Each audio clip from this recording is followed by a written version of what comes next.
बिस्मिल्लाहिर्रहमानिर्रहीम। अस्सलाम वालेकुम dear students, welcome to my YouTube channel maths world. उम्मीद है आप सब खैरियत से होंगे।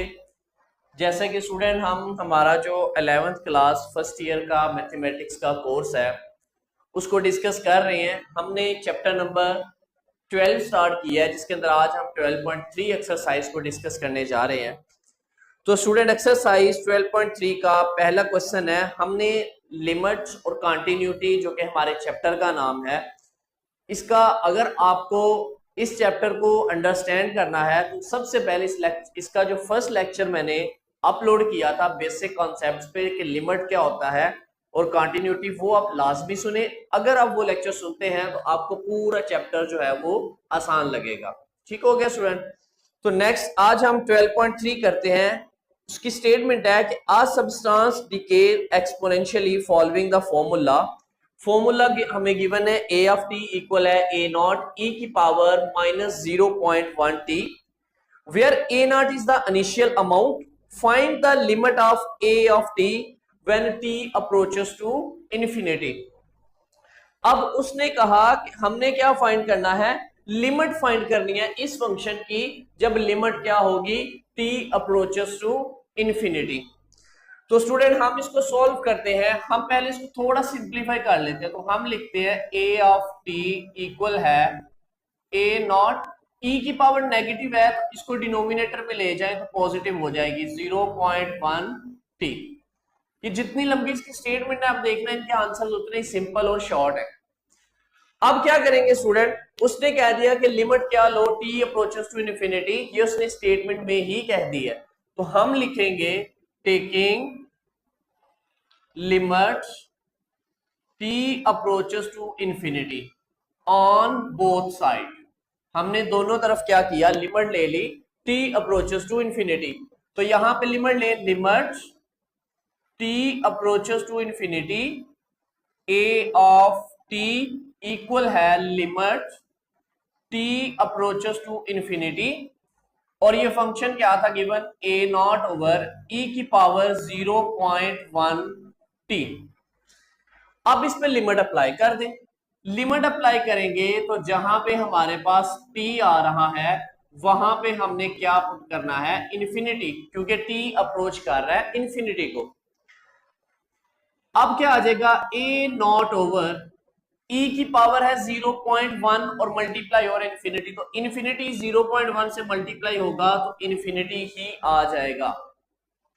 क्यों? क्योंकि अगर फॉर एग्जांपल आपके पास समंदर है तो समंदर के अंदर आप कतरा डालेंगे तो क्या उसमें कोई फर्क पड़ेगा? नहीं ना पड़ेगा। तो यही हिसाब यहाँ पे है कि लिमिट तो हमारे पास एक अनडिफाइंड वैल्यू है, बहुत बड़ी वैल्यू है, तो जब ये इसके साथ मल्टीप्लाई होगी तो इन्फिनिटी ही आ जाएगा। और हमने पढ़ा हुआ है कि जब e की पावर इन्फिनिटी आ जाए तो आंसर क्या होता है, zero.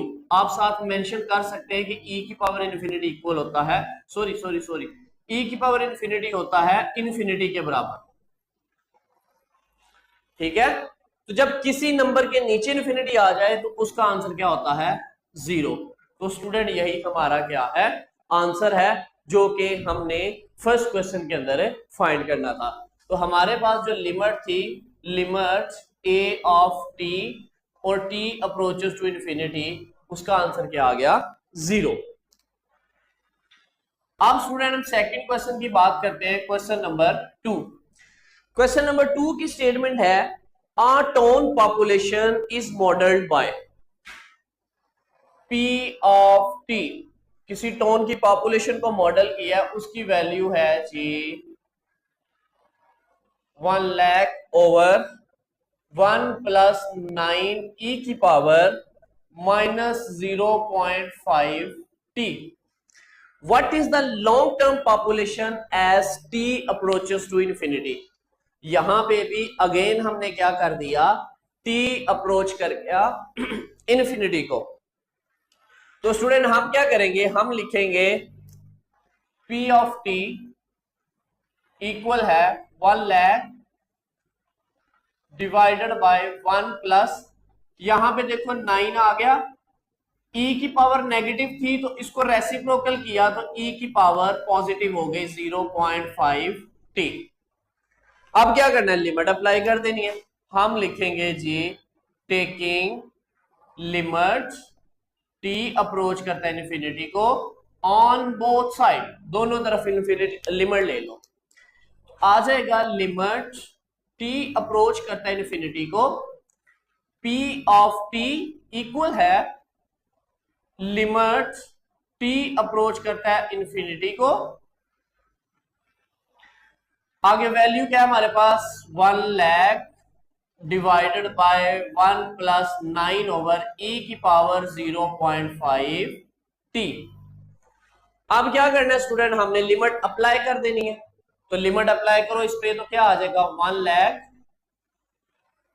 Divided by 1 plus 9 over t की जगह इन्फिनिटी पुट करो तो आ जाएगा e की पावर 0.5 इन्फिनिटी। ओके, अब इसके अंदर हमने लिमिट अप्लाई कर दी, जहां t था वहां क्या आ गया इन्फिनिटी, इसको सिंप्लीफाई करते हैं तो आ जाएगा 1 lakh over 1 plus 9 over infinity 0.5 से मल्टीप्लाई हुआ e की पावर इन्फिनिटी, तो आ जाएगा जी 1 lakh divided by 1 plus 9 over infinity, क्योंकि e की पावर इन्फिनिटी क्या होता है, इन्फिनिटी होता है, आ जाएगा जी 1 लाख डिवाइडेड बाय 1 प्लस, जब भी किसी नंबर के डिनोमिनेटर में इन्फिनिटी आए तो आंसर क्या होता है 0, तो यहां से 1 प्लस 0 1, तो आंसर क्या आ गया जी 1 लाख, क्योंकि डिनोमिनेटर में 1 लिखने की जरूरत नहीं है। तो ये है हमारे पास क्वेश्चन नंबर 2। नेक्स्ट स्टूडेंट हमारे पास क्वेश्चन नंबर आ गया 3। इसकी स्टेटमेंट है a company weekly sale following the function S of T equal है 500t divided by t plus 10. What is the limit of s of t when t approaches to infinity and what does it represent?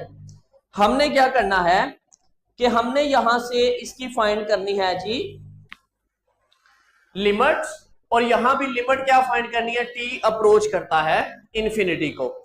तो student सबसे पहले हम क्या लिखेंगे यहां पे कि टेकिंग लिमिट, क्योंकि लिमिट उसने खुद ही दे दी है, टेकिंग लिमिट t अप्रोच करता है इन्फिनिटी को ऑन बोथ साइड्स, तो लिमिट अप्लाई करो, लिमिट t अप्रोच करता है इन्फिनिटी को s ऑफ t इक्वल है लिमिट t अप्रोच करता है इन्फिनिटी को 500t divided by t plus 10।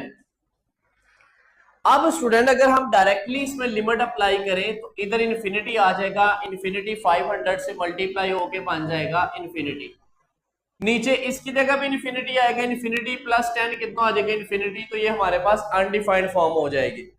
तो सबसे पहले हम क्या करते हैं कि इसको थोड़ा सिंप्लीफाई करते हैं, क्योंकि हमने पहले भी किया था कि जब डायरेक्ट लिमिट पुट करने से आंसर अनडिफाइंड हो तो हम थोड़ा उसको सिंप्लीफाई करते थे। तो ये आ जाएगा स्टूडेंट 500t, नीचे से ना t कॉमन ले ले, यहां से t कॉमन गया तो 1 बच गया, यहां इसके साथ t नहीं है तो t इसके डिनोमिनेटर में चला जाएगा, दोबारा t को मल्टीप्लाई करें यही चीज बन जाती है। अब यहां से ये t और ये t दोनों कैंसिल हो गए, बाकी आ गया लिमिट t अप्रोच करता है इन्फिनिटी को 500 divided by 1 plus 10 over t। अब क्या करेंगे स्टूडेंट, लिमिट अप्लाई करेंगे, अप्लाई लिमिट, लिमिट अप्लाई करेंगे तो हमारे पास आंसर आ जाएगा, करें जी लिमिट अप्लाई, इसमें लिमिट अप्लाई की तो क्या आ गया 500 divided by 1 plus 10 over infinity, t की जगह पे क्या लगा दिया इन्फिनिटी, तो ये आ गया 500 divided by 1 plus 10 over infinity क्या होता है 0, तो आ गया जी 500 ओवर 1, तो आंसर क्या आ गया हमारे पास 500। ये था स्टूडेंट क्वेश्चन नंबर 3। अब हम करते हैं क्वेश्चन नंबर 4। क्वेश्चन नंबर 4 है जो इसकी स्टेटमेंट है हमारे पास, कहता है signal strength S of D at a distance D from a tower is modelled as, S of D हमें एक फंक्शन गिवन है, वो क्या है हमारे पास 1000 ओवर डी का स्क्वायर। अब इसके आगे पार्ट है 4 क्वेश्चन के, पहला पार्ट क्या है, कहता है what is the signal strength at D is equal to 10, कि डी की वैल्यू अगर 10 रखे तो पता है सिग्नल स्ट्रेंथ क्या होगी। तो हमारे पास जो गिवन फंक्शन है इसमें जहां जहां डी है वहां वहां 10 लगाए, तो ये आ जाएगा 1000/10 का स्केयर। तो ये आ जाएगा s ऑफ 10 इक्वल है 1000/10 का स्केयर कितना होता है 100। तो यहां से s ऑफ 10 का आंसर कितना आ जाएगा 10 आ जाएगा। ये स्टूडेंट हमने पहले पार्ट का जो आंसर है वो निकाल दिया। उसने जस्ट यही पूछा था कि अगर d की वैल्यू 10 हो तो बताओ s ऑफ 10 का आंसर क्या आता है। सेकंड बात उसने कही कि what happened to the signal when d approaches to infinity. Second part हमारे पास आ जाएगा, हमारे पास s ऑफ d फंक्शन है 1000/d का स्केयर। कहता है अब इसकी लिमिट फाइंड करो। जब लिमिट क्या होगी d अप्रोचेस टू इंफिनिटी, आप लिखेंगे जी taking limit d approaches to infinity on both side. अब हम क्या करेंगे, दोनों तरफ इसकी लिमिट लेंगे। लिमिट क्या लेंगे d अप्रोचेस टू इंफिनिटी। तो हमारे पास आ जाएगा जी लिमिट d अप्रोच करते हैं इंफिनिटी को, s ऑफ d इक्वल है लिमिट d अप्रोच करता है इंफिनिटी को। उसके बाद हमारा फंक्शन क्या था 1000/d का स्केयर। अब स्टूडेंट हमने क्या करना है, हमने इस पे अप्लाई कर देनी है लिमिट। तो आ जाएगा लिमिट d अप्रोच करता है इंफिनिटी को s of d। Limit apply करो तो ऊपर क्या 1000, नीचे d है तो d की जगह क्या लगाया इंफिनिटी, तो ऊपर स्केयर, तो 1000/इंफिनिटी क्या होता है 0। तो स्टूडेंट ये हमारे पास इसका आ गया आंसर। ये था हमारे पास question number 4। Next student question number 5 है, कहता है a stock price grows according to the function p of t equal है 50e⁻0.05t। इसमें भी दो पार्ट है। पहला पार्ट है कहता है फाइंड द लिमिट, ठीक है, p of t as t approaches to infinity. तो पहले पार्ट में आपने क्या करना है जी taking limit t approaches to infinity on both side. पहला पार्ट ये है, कहता है लिमिट फाइंड करो। तो हम करेंगे लिमिट t अप्रोच करता है इंफिनिटी को, p ऑफ t इक्वल है लिमिट t अप्रोच करता है इंफिनिटी को 50e⁻0.05t। अब इस पे क्या अप्लाई करना है लिमिट अप्लाई करो तो आ जाएगा 50e⁻0.05 और t की जगह पे इंफिनिटी। तो ये आ गया 50e⁻, से मल्टीप्लाई हुआ तो आंसर क्या आ गया इंफिनिटी। तो ये आ गया जी 50e⁻, क्या होता है इंफिनिटी। तो सारी टर्म जब इंफिनिटी से मल्टीप्लाई हुई तो आंसर क्या आ गया हमारे पास इंफिनिटी, क्योंकि इंफिनिटी जब नंबर से मल्टीप्लाई होती है तो आंसर क्या आता है इंफिनिटी। सेकंड पार्ट हम करते हैं, अब इसका फंक्शन लिखते हैं क्या है 50e⁻0.05t। अब सेकंड पार्ट में वो क्या बात पूछता है, वो कहता है calculate the price after 10 years. 10 years का मतलब है कि यहां पे t की वैल्यू कितनी है 10। ओके, अब यहां पे t की वैल्यू डायरेक्ट पुट करनी है तो क्या आ जाएगा 10 इक्वल है 50e⁻0.05 10। ये आ गया जी 50e⁻। अब हम इसको कर लेते हैं मल्टीप्लाई कैलकुलेटर की मदद से। मल्टीप्लाई करते हैं जी 10 × 0.05, तो ये हमारे पास आंसर आ गया 0.5।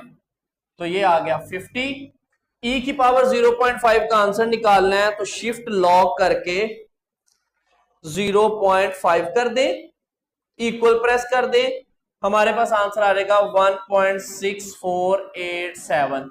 अब इसको 50 से मल्टीप्लाई कर दे, मल्टीप्लाई 50, तो आपके पास आंसर आ गया 82.4360। तो स्टूडेंट ये हमारे पास था क्वेश्चन नंबर 5 का आंसर। नेक्स्ट स्टूडेंट हमारे पास आ गया क्वेश्चन नंबर 6। ये हमारे पास एक फंक्शन गिवन है कहता है at x equal to 100 check करो कि ये फंक्शन कॉन्टिन्यूस है या नहीं। कॉन्टिन्यूस वाला क्वेश्चन हमने 12.2 सारी ही कंटिन्यूटी पे डिस्कस किया, डेफिनेशन भी डिस्कस की, ठीक है। तो कॉन्सेप्ट आपको पता है इस चीज का। अगर किसी को नहीं पता तो वो पहले 12.2 को समझे, वहां पे जो कंटिन्यूटी की डेफिनेशन एक्सप्लेन किया उसको समझे, देन उसको ये जो है कंटिन्यूटी के क्वेश्चंस इजीली वो सॉल्व कर लेगा। सबसे पहला काम हम कंटिन्यूटी पे क्या करते हैं, हम डिफाइंड चेक करते हैं कि वो हमारा फंक्शन डिफाइंड है कि नहीं। तो हमने सबसे पहले फंक्शन कंसीडर करना है एस ऑफ एक्स, जैसा कि पहले करते आए हैं। पहले यहाँ एफ ऑफ एक्स होता था, आज उसने नोटेशन चेंज कर दी, कुछ भी हो सकता है, एस ऑफ एक्स आ गया, ओके। अब इसके लिए हम इक्वल के साइन वाला फंक्शन चूज करते हैं। तो इक्वल कहां पे आ रहा है, यहां नहीं आ रहा, यहां देखो x लेस है 100 से या x इक्वल है 100 से। तो इसका मतलब है हम इक्वल के लिए ये फंक्शन चूज करते हैं वेल डिफाइंड के लिए 10x प्लस 500। तो यहाँ पे वैल्यू पुट करो आप 100 x की जगह पे, तो आ जाएगा 10 इंटू 100 प्लस 500। तो ये आ गया जी 1000 प्लस 500। तो दोनों को ऐड किया तो आ गया जी 1500। एस ऑफ 100 की वैल्यू आ गई, इसको नाम दे दो 1 का। सेकंड काम हमने करना है लिमिट्स फाइंड करनी है। तो वो क्या है, सबसे पहले हम लेते हैं जी left hand limit. Left hand limit के लिए हम लिखेंगे लिमिट x अप्रोच करता है 100, ऊपर नेगेटिव का sign, s of x equal है लिमिट x अप्रोच करता है 100, ऊपर नेगेटिव साइन जो लेफ्ट लिमिट को रिप्रेजेंट करता है। अब हम लेफ्ट लिमिट के लिए वो फंक्शन लेते हैं जहां पे x लेस आता है। पहले भी हम बड़ी डिटेल में और बार बार ये चीज यूज की है। राइट के लिए ग्रेटर वाला फंक्शन, लेफ्ट के लिए लेस वाला, और वेल डिफाइंड के लिए इक्वल वाला। इक्वल वाला सेपरेट भी हो सकता है, इस तरह साथ भी हो सकते हैं इनइक्वालिटी। तो लेफ्ट के लिए देखो x लेस है तो ये फंक्शन आएगा 10x प्लस 500। तो लिमिट अप्लाई करें तो क्या आ जाएगा 10 इंटू 100 प्लस 500। तो ये आ जाएगा जी 1000 प्लस 500।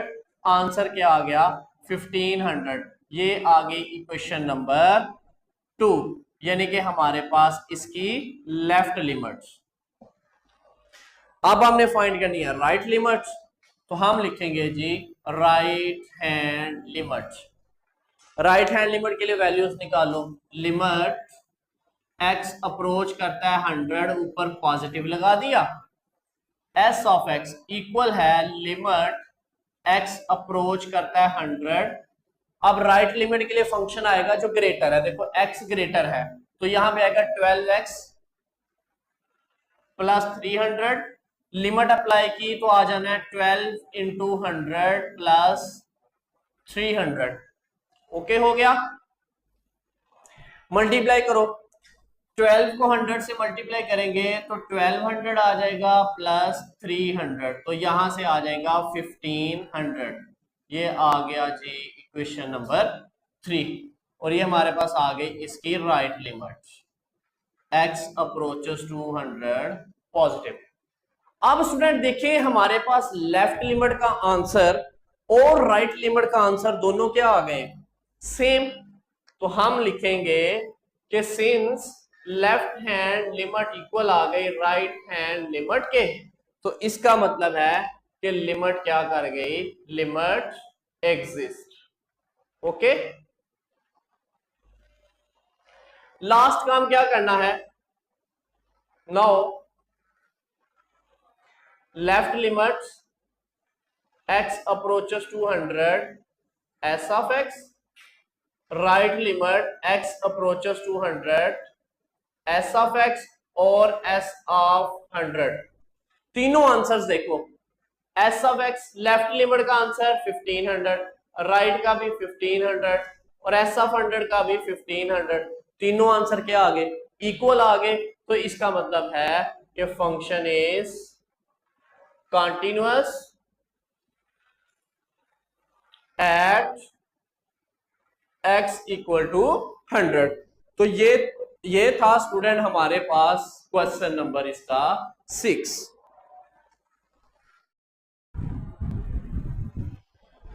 नेक्स्ट स्टूडेंट हमारे पास क्वेश्चन नंबर 7 है। Inflation is modelled by I of T हमारे पास एक फंक्शन गिवन है आई नॉट ई की पावर 0.03t, जिसमें फर्स्ट पार्ट है हमारे पास इन्फ्लेशन रेट फाइंड करो आफ्टर 5 ईयर्स, जहां पे उसने कहा है कि आई नॉट हमारे पास इनिशियल प्राइस है और टी हमारा टाइम को रिप्रेजेंट कर रहा है। तो फर्स्ट पार्ट में उसने कहा कि find the inflation rate after 5 years, means T की वैल्यू कितनी आ गई 5, and if I not equal to 100, तो हमने क्या किया इस फंक्शन में टी की जगह 5 पुट किया, आई नॉट की जगह देखो 100 और टी की जगह पे 5 को इससे मल्टीप्लाई किया तो आ गया 0.15, तो e की पावर 0.15 का आंसर आता है ये, इसको 100 से मल्टीप्लाई किया तो आंसर आ गया 116.1834।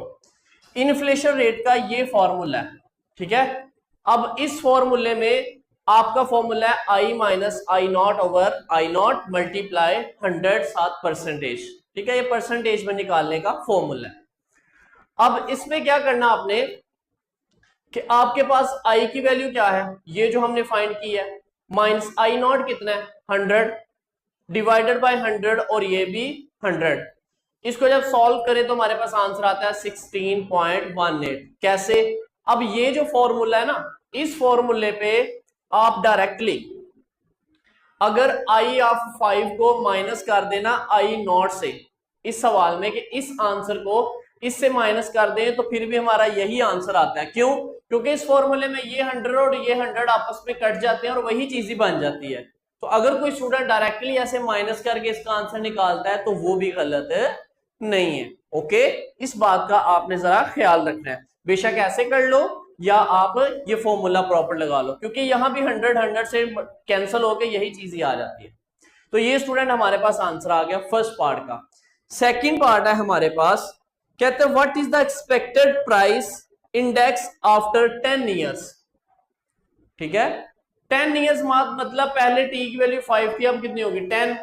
अब 10 पुट कर दो इस फंक्शन में, आई नॉट सेम वही रहा, टी की जगह 10 आ गया, इसको इससे मल्टीप्लाई किया 0.3, e की पावर 0.3 होता है 1.3498, ये 100 से मल्टीप्लाई हुआ, ये आंसर आ गया। दोबारा वही फॉर्मूला अप्लाई किया तो वहां पे 100 से वैसे कैंसिल हो जाता है, तो इस वैल्यू को और 100 को माइनस करें तो हमारे पास ये आंसर आता है। तो ये इतने परसेंट जो है वो पॉपुलेशन बढ़ेगी। बेसिकली इन्फ्लेशन रेट का मतलब होता है बढ़ती हुई वैल्यू। तो ये था स्टूडेंट हमारे पास क्वेश्चन नंबर 7। चूंकि कैलकुलेटर यूज होता है पावर्स वगैरह में, इसलिए मैंने इसका पहले ही सोल्यूशन जो है वो सॉल्व कर लिया। नेक्स्ट स्टूडेंट हमारे पास आखिरी सवाल हमारा एक्सरसाइज 12.3 और हमारे 12 चैप्टर का, कहता है इस फंक्शन की कॉन्टिन्यूटी चेक करो एट x इक्वल टू 10। तो कॉन्टिन्यूटी के लिए वही पुराना हमारा तरीकाकार, पहले क्या करते हैं डिफाइन चेक करते हैं, इसके लिए फंक्शन चूज करें, वो क्या आएगा इक्वल वाला कौन सा फंक्शन है, ये वाला, तो क्या आएगा 5x प्लस 20। कहां पे करना है at x equal to 10, x की जगह 10 पुट करें, 5 इंटू 10 प्लस 20, तो ये आ जाएगा जी 5 10 50 प्लस 20, तो यहां से आंसर आ गया 70। ओके, c ऑफ 10 का आंसर आ गया 70, मतलब फंक्शन डिफाइंड वाला काम हो गया।